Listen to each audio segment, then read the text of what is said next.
Maayong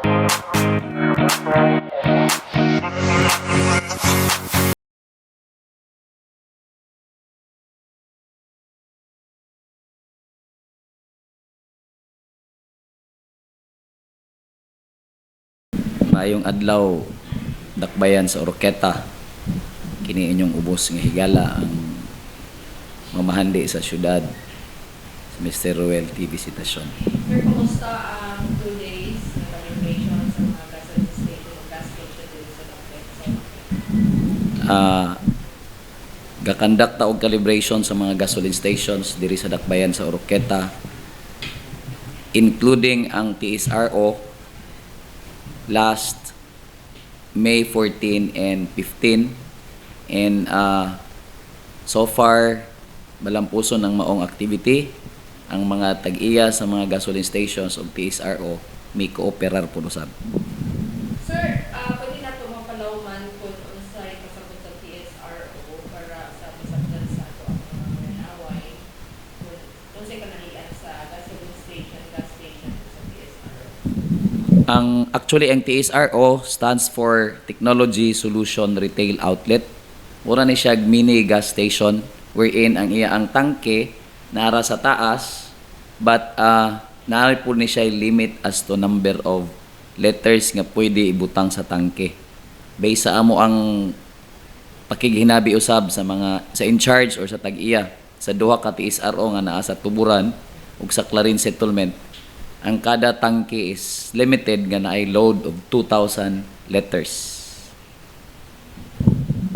Unsay purpose sa calibration, sir?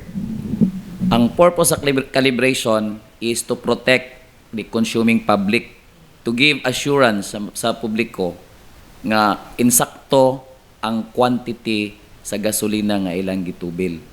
Actually, this is function ni siya sa Department of Energy, but ilan ning gihatag sa atoa. So, ang pwede lang nga mo calibrate sa mga gasoline stations ang Department of Energy o ang treasurer sa local government unit. Sir, nalang ka may ipaklaro kay naay mga pangutana sa post na to sa calibration. Dili ba daw ang ato ang city magka-touch sa pagmahig sa price sa atong gas. Ang ato lang ani is clarification para sa nila masabtan kung sa aharan taman ang mga restrictions sa pagpangibot or sa control sa atong mga gasoline station. As to pricing sa gasoline station, biyan as control sa LGU. Ang kuan lang, ang naa sa balaod, igo lang ta mo lantaw sa quantity sa gideliver nga gasoline or sa fuel. So wala na ta, dili na within sa power sa local government unit ang pagbuot or pagset sa price. Bali, ang legal basis na to, aside sa circular sa DOE Circular 2017-11-0011, promulgating revised rules and regulations governing the business of retailing liquid fuels under Section 24, o usab na atay enabling ordinance, City Ordinance number 934-2023.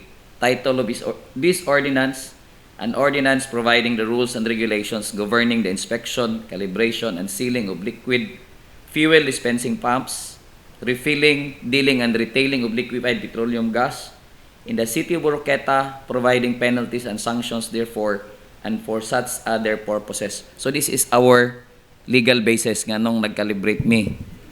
So again, base sa circular nga gi-issue sa Department of Energy, ug naapod tay local ordinance nga mao'y atong basihan sa atong pagkandak og calibration.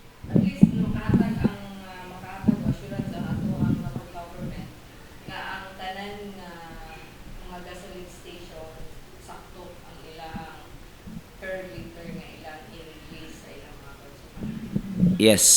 Yes, Ma'am Jo. Dayon dugang po di ay amo pong gipahimangnuan ang mga namaligya, illegal nga namaligya og mga gasolina nga gibuti-buti lang nila, nga kung mahimo moundang na sila kay una, wala na sila mosunod sa safety standard.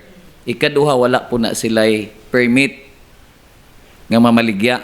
Ikatulo, hadlok po na kay daghan ng mga panghitabo nga usay maoy hinungdan sa sunog. So mo na purpose nga nung naa ang TSRO. Ang TSRO gidesign para mawala unta kaning mga namaligya og buti-buti. So siguro basin within this month or maybe this coming June, amo na pong tuyukon ang within sa territorial jurisdiction sa Oroqueta kay among pangbadlongon ang mga namaligya og buti-buti.